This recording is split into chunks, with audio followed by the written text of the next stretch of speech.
Alright, all you freaks and geeks out there, Duuz-Diz-Din here with another chapter review of My Hero Academia. This time it's chapter 206, titled The Third Set Concludes. And what a conclusion it is. We have Ide, Todoroki, Juzo, and Tetsu all down. You know, um, Todoroki, Juzo, and Tetsu are completely unconscious at this point, just knocked out through various means.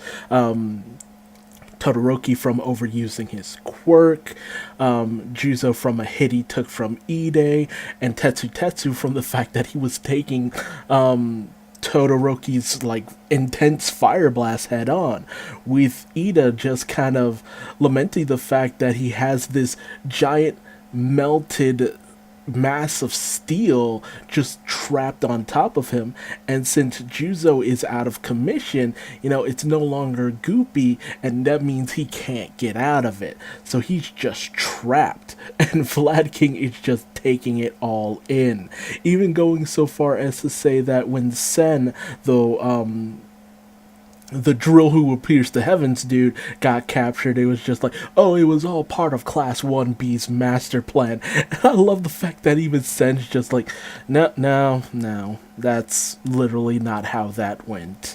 He's feeling pretty down on himself, like poor Sen. But, they kind of relate the fact that, Sen is actually fairly average in his attacks, very much like Ojiro. So he's basically the Ojiro of Class 1B, which is weird when the guy who can actually turn his limbs into friggin' drills is probably the most plain dude out there. It feels like that says something.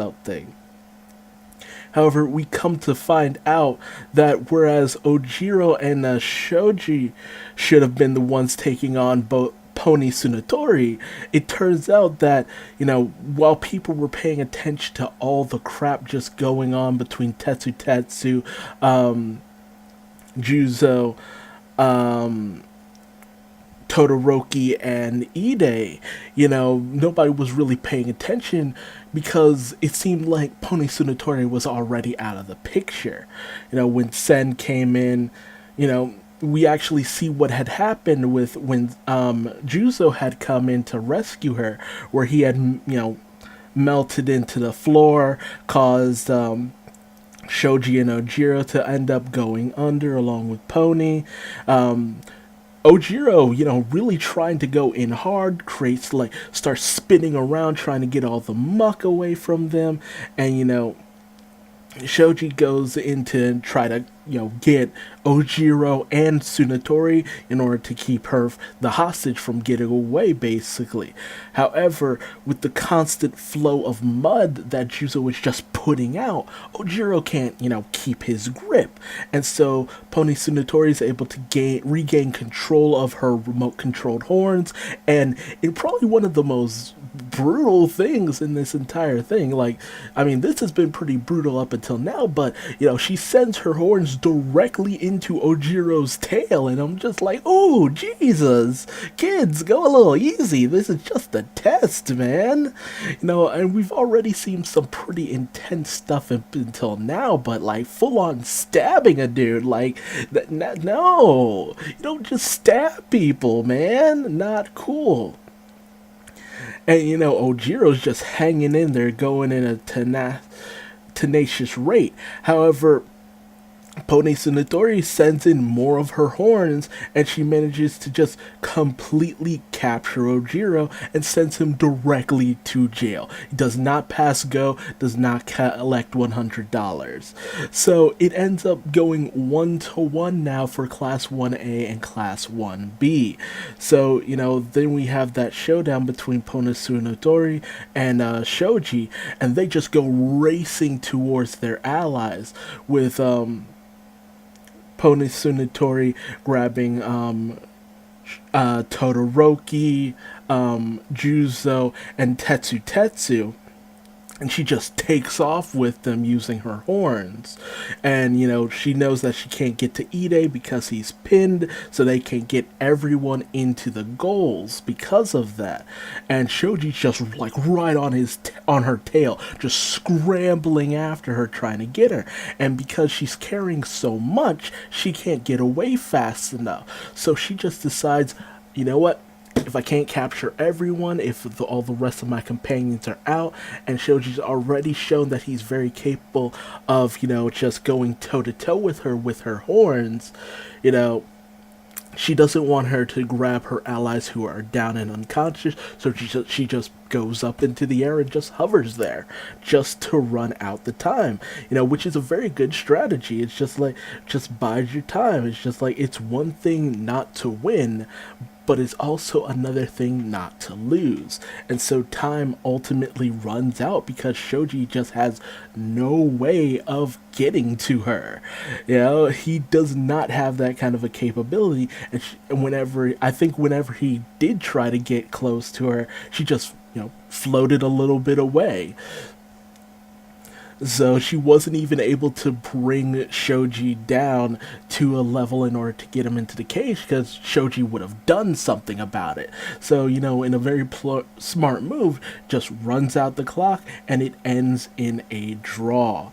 And being the good friends that they are, Uraraka and Deku just comment on the fact that, it was probably a very frustrating loss for him, but he did look really cool out there. He had some very cool moments, which I think, honestly, for everyone on both of these teams, I'm even going to give props to both Ojiro and Sen, even though they got taken out. Like, they were the kind of the dead weight of their team, but they still did a good amount, to the point where it could have gone either way with the two of them. It was just an unfortunate, string of circumstances with. But, ultimately, there were some good action scenes during this fight, a lot of good showing of capability. Probably my best fight so far, because Yaoyorozu's team and versus Kendo's team, it didn't feel that great. The most interesting part of that was Tokiyami and Kuroiro, and that was about the end of it. After that was done, it was just kind of like, okay, everybody else was just kind of like, eh.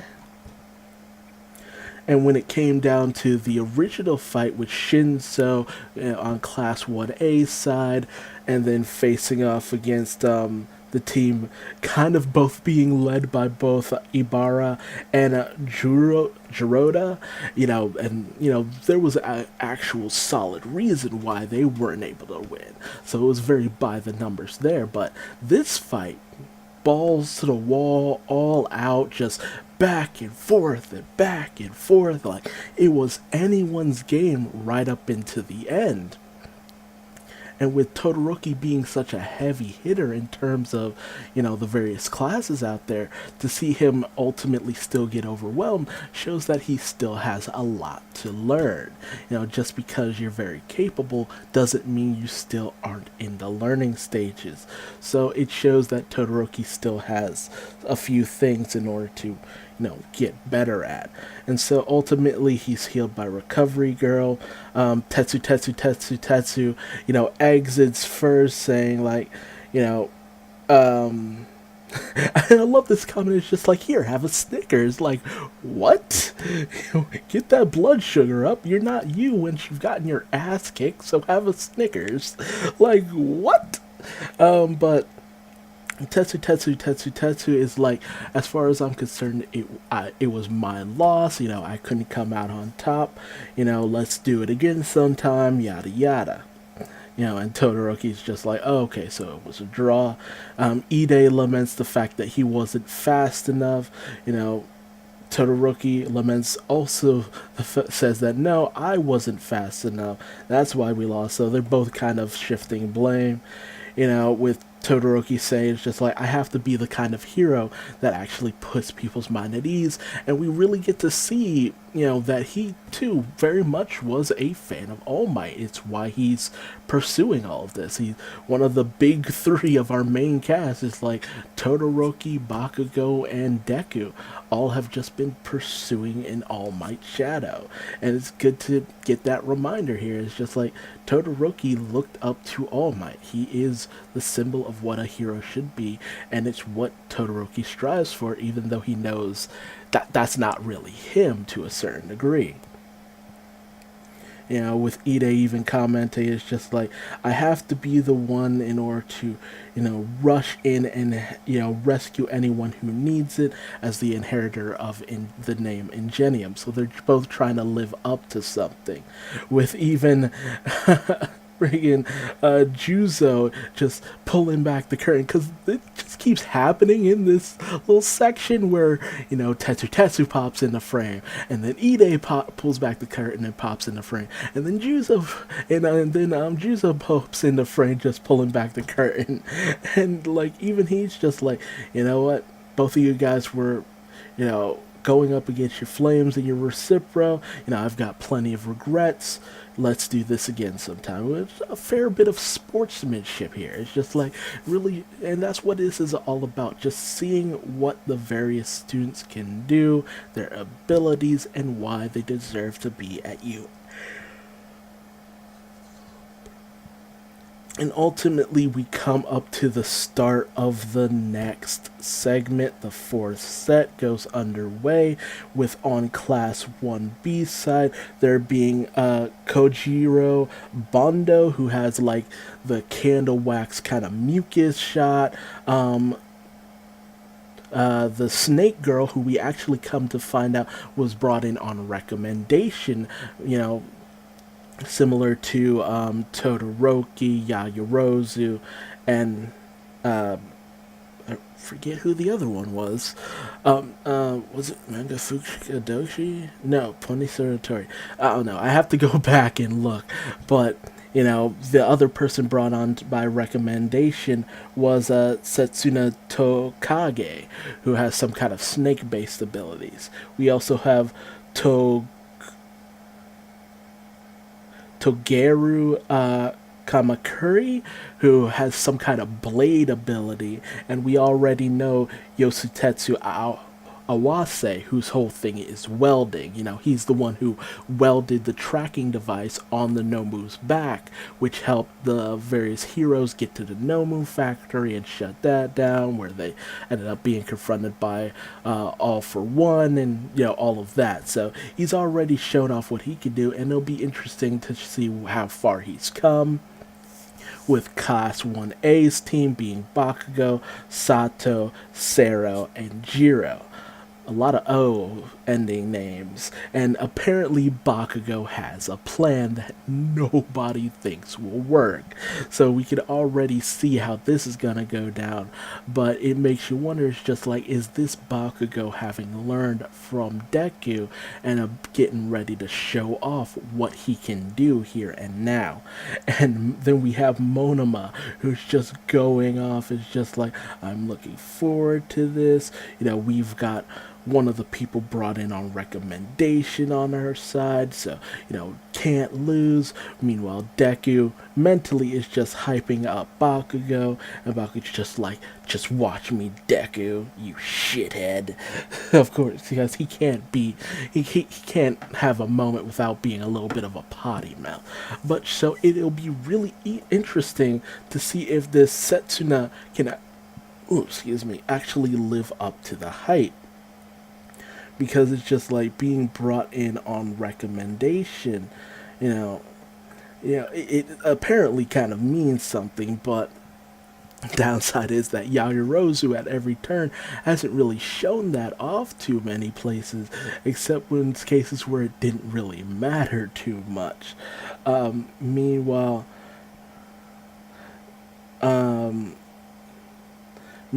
Todoroki has really shown